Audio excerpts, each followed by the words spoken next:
어릴 때 부모님 얼굴 표정 하나로 하루 기분이 달라진 적 있나요? 엄마가 피곤해 보이면 괜히 말조심하게 되고 아빠가 인상 쓰면 방으로 쏙 들어가던 그 감정요. 그땐 몰랐지만 그게 눈치 빠른 아이가 아니라 너무 일찍 어른이 되어버린 아이였어요. 친구들이 놀 때 나는 설거지하고 엄마가 울면 휴지 챙기고 가족 싸움이 나면 중간에서 말리던 사람. 다들 기특하다라고 했지만 사실은 어린 나이에 가족의 안정장치가 되어버린 거예요. 오늘은 이렇게 너무 일찍 어른이 되어버린 아이들이 자라서 어떤 어른이 되는지, 그리고 그 마음속에서 어떤 일이 일어나는지를 이야기해보려 합니다. 어른처럼 행동하는 아이 증후군이라고 부를 수 있는 현상부터 살펴보겠습니다. 저녁 시간, 7살 아이가 식탁에 앉아서 치킨 너겟 대신 가게 예산에 대해 걱정하고 있다고 상상해보세요. 물론 말 그대로는 아니겠지만 너무 일찍 어른 역할을 맡게 된 아이들은 심리학자들이 말하는 역할 전환 현상을 겪게 됩니다. 요리를 하고 동생을 돌보고 부모님 싸움을 중재하며 때로는 정서적으로 불안한 부모를 위로하는 일까지 맡게 되죠. 쉽게 말해서 구구단도 완전히 외우지 못한 나이에 이미 한 가정의 운영진이 되어버리는 겁니다. 심리적 메커니즘을 들여다보면 흥미로운 사실을 발견할 수 있습니다. 아이들의 뇌는 생존을 위해 놀라운 적응력을 보여주니까요. 가족 시스템에서 어른의 기능이 제대로 작동하지 않으면 아이의 정신은 마치 응급 상황처럼 그 빈자리를 메우려고 합니다. 자신이 나서지 않으면 모든 게 무너질 것 같은 불안감이 들거든요. 이때 아이가 받는 보상은 칭찬이나 인정, 그리고 상황을 통제할 수 있다는 착각이지만 그 대가는 생각보다 훨씬 큽니다. 가장 중요한 성장 단계들을 건너뛰게 되는 거예요. 마음껏 실수해보고 철없이 굴어보고 그냥 아이답게 살아보는 경험 말입니다. 이걸 비디오 게임으로 비유하면 캐릭터를 만들 때 차근차근 능력치를 올려가야 하는데 8살부터 너무 바쁜 일정에 치여서 기본 스텝은 전혀 찍을 수 없게 되는 겁니다. 나중에 이런 불균형은 손상된 게임 파일처럼 계속 문제를 일으키게 됩니다. 더 놀라운 것은 주변 어른들의 반응입니다. 와, 나이에 비해 정말 어른스럽네요 라는 칭찬을 받게 되거든요. 이를 번역하면 우리는 이 9살짜리가 대부분의 성인보다 스트레스를 더 잘 견뎌내는 모습이 좋다는 뜻입니다. 완전히 건강한 상황일까요? 아니요, 전혀 그렇지 않습니다. 이건 박수로 포장된 생존 모드일 뿐이에요. 겉으론 대단해 보이지만 마음속에선 늘 긴장하고 있는 상태죠. 어른처럼 행동하는 아이 증후군은 자랑스러운 일이라기보다는 경고 신호에 가깝다는 거죠. 사라져버린 어린 시절에 대해서도 이야기해 보겠습니다. 누군가 어릴 적 가장 좋아했던 애니메이션이 뭐였는지 물어봤는데 머릿속이 하얗게 비는 경험을 해보셨나요? 잊어버린 게 아니라 실제로 그런 걸 볼 시간 자체가 없었기 때문일 수도 있어요. 책임감에 어린 시절을 통째로 빼앗기면 이런 일이 벌어집니다. 심리학에서는 이런 걸 잃어버린 유년기라고 해요. 어른들의 걱정을 대신 짊어지느라 아이로서 누려야 할 시간들을 조금씩 잃어버린 거죠. 여기서 중요한 건 놀이가 단순한 여가가 아니라는 거예요. 아이들은 놀면서 단순히 시간을 보내는 게 아닙니다. 그 안에서 감정 조절, 협상, 창의력 같은 인생의 기본기를 배우고 있는 거예요. 레고로 성을 쌓고 친구들과 게임 규칙을 두고 다투고 화해하고 다시 웃는 그 과정이 사실은 아주 정교한 마음의 근육 운동인 셈이죠. 그런데 이런 경험이 사라지면 정신적으로 성장할 기회를 잃게 됩니다. 어른이 되었을 때 책임감은 크지만 마음의 근육은 약해져서 쉽게 지치고 관계에서도 유연함을 잃어버리게 되는 거예요. 이런 결핍은 성인이 되어서도 이어집니다. 친구들과 대화할 때 철없던 10대 시절 얘기를 꺼내며 웃지만 나는 그 나이에 이미 장보기 목록을 적고 있었죠. 누군가 졸업 파티 얘기를 하면 머릿속이 하얘지고 말이 막히는 순간이 찾아옵니다. 그건 단순히 기억이 없어서가 아니라 그때의 감정 경험 자체가 비어있기 때문이에요. 그렇게 놓친 장면들이 하나둘 쌓이면서 어느 순간 내 인생엔 건너뛴 이정표들이 생기게 됩니다. 잔인한 아이러니는 이런 아이들이 겉으로 보기엔 더 모범적이라는 거예요. 성적도 좋고 예의도 바르고 다른 사람들도 잘 챙기는 사람들. 하지만 마음속 깊은 곳에서는 늘 이상한 공허함이 맴돕니다. 뭔가 속았다는 느낌. 마치 세상 사람들은 다 함께 비밀스러운 파티에 초대받았는데 나만 초대장을 받지 못한 것 같은 기분이죠. 자신을 보호해줘야 할 사람들이 오히려 두렵게 느껴지고 때로는 화를 내거나 문제를 더 크게 만들 때 아이의 마음속 신뢰의 회로는 조용히 끊어집니다. 그 순간부터 세상은 안전한 곳이 아니라 언제든 상처받을 수 있는 위험한 곳으로 느껴지죠. 그래서 이런 아이들은 자기도 모르게 마음의 문을 조금씩 닫습니다. 다시는 누구도 믿지 않겠어 라고 다짐하는 게 아니라 그냥 몸이 먼저 배우는 거예요. 의지하면 다칠 수도 있다는 걸요. 결국 메시지는 하나예요. 약속은 언제든 깨질 수 있고 사람은 믿을 수 없다는 두려움이 마음속 깊은 곳에 자리 잡게 되는 거죠. 그래서 누군가에게 마음을 여는 일이 본능적으로 두렵게 느껴지는 겁니다. 그래서 어른이 될 무렵 이런 신뢰의 상처는 조금 다른 모습으로 나타납니다. 누군가 나중에 연락할게 라고 말하면 머릿속에선 이미 안 올 거야 라는 답이 떠오르고요. 연애를 시작해도 마음 한켠에서는 언제 끝날지 모른다는 생각을 먼저 합니다. 혹시라도 상처받지 않기 위해 미리 마음의 문을 반쯤 닫아두는 거죠.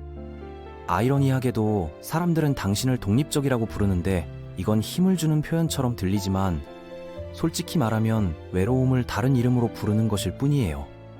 독립적인 이유가 그걸 좋아해서가 아니라 다른 사람에게 기대는 것이 이쑤시개 위에 볼링공을 올려놓고 균형 잡기를 시도하는 것처럼 느껴지기 때문입니다. 이 신뢰의 상처는 그냥 시간이 지난다고 사라지지 않습니다. 치료나 깊은 관계를 통해 다루지 않으면 매년 조용히 갱신되는 마음의 습관처럼 계속 이어지죠. 보호자 역할 강박에 대해서도 이야기해 볼게요. 8살인데 벌써 가족의 상담사가 된 아이를 상상해 보세요. 엄마가 울면 휴지를 건네주고 아빠가 화나면 눈치를 보며 말릴 줄 알고 동생이 다치면 약을 발라주는 아이. 이런 아이들은 아직 어리지만 이미 가족의 정서적 응급처치 담당자가 되어버린 거예요. 심리학자들은 이런 현상을 역할 전도라고 부릅니다. 하지만 현실적으로 보면 감정 노동을 너무 일찍 시작한 꼬마 어른의 이야기에 가깝죠. 이런 아이들은 사람들을 행복하게 만들어야 세상이 무너지지 않는다고 믿어요. 그래서 늘 분위기를 살피고 누군가 화내면 달래고 웃음이 끊기면 다시 불을 붙이죠. 마치 가족의 온도를 일정하게 유지하려고 애쓰는 작은 히터 같은 존재예요. 평소엔 조용하지만 누군가의 감정이 무너지면 제일 먼저 반응해서 온도를 다시 맞추려 애쓰죠. 문제는 이런 습관이 어린 시절과 함께 사라지지 않는다는 거예요. 어른이 되면 모든 인간관계에서 든든한 친구, 책임감 있는 사람, 상담사 역할을 하며 항상 감정적 여유분을 제공하게 될 수 있습니다. 누군가 입을 열기도 전에 화가 났다는 걸 알아채고 뇌는 즉시 알겠어, 내가 처리할게 라고 반응합니다. 여기서 비극적인 코미디가 펼쳐지는데 모든 사람이 당신을 좋아한다는 거예요. 신뢰할 수 있고 친절하며 의지가 되는 사람이라고 평가하지만 당신은 결코 지기로 한 적 없는 짐을 지고 있어서 속으로는 화가 나 있습니다. 다른 사람 인생의 최우수 조연상을 받았는데 오디션을 본 기억이 없는 상황이죠. 보호자 역할 강박은 고상해 보이지만 실제로는 어린 시절 살아남기 위해 개발한 전략이 어른이 된 후에도 유령처럼 따라다니는 현상입니다.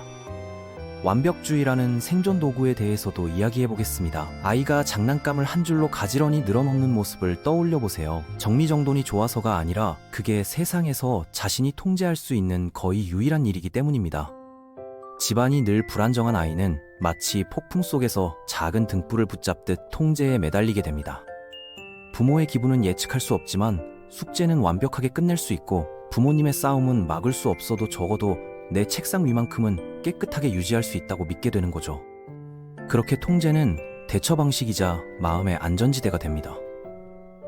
언제 무너질지 모르는 세상 속에서 오직 정리된 책상 위만이 자신을 지켜주는 작은 성벽이 되어버리는 겁니다. 어른이 되어서도 같은 통제 욕구가 모든 것에 스며듭니다. 계획은 반드시 완벽해야 하고 스케줄은 색깔별로 정리되어야 하며 팀 프로젝트는 순전히 고문과 같은 경험이 됩니다. 다른 사람이 망쳐놓을 거라는 불안감을 떨쳐낼 수 없으니까요. 깜짝 이벤트나 서프라이즈? 그런 건 생각만 해도 심장이 쿵 내려앉죠. 다른 사람들은 그걸 감동이라고 부르지만 이런 사람들에겐 거의 심리적 지진에 가까운 일이에요. 그래서 늘 미리 계획하고 예측할 수 있는 상황 속에서만 마음이 편하죠.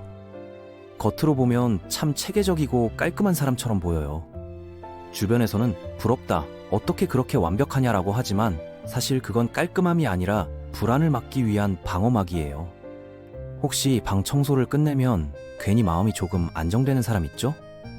그게 바로 그겁니다. 내 세상이 무너질지 몰라도 적어도 내 책상 위만큼은 내가 통제할 수 있다는 느낌. 그래서 완벽주의는 질서를 좋아하는 성격이 아니라 혼돈 속에서 자신을 지키려는 생존 기술에 더 가깝습니다. 마지막으로 고독한 성인 아동에 대해 이야기해 볼게요. 겉으론 완벽한 어른처럼 보여요. 일도 잘하고 책임감도 강하고 남들 챙기는 것도 잘하죠. 그런데 이상하게 마음은 좀처럼 편해지질 않습니다.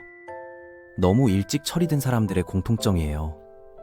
어릴 땐 가족을 챙기느라 정신이 없었고 커서는 그게 습관이 돼버린 거죠. 어린 시절은 사실 실수해도 괜찮다, 누군가에게 기대도 괜찮다를 배우는 시간인데 그런 기회를 잃으면 나중에 어른이 돼서도 누군가에게 기대는 게 어색해집니다.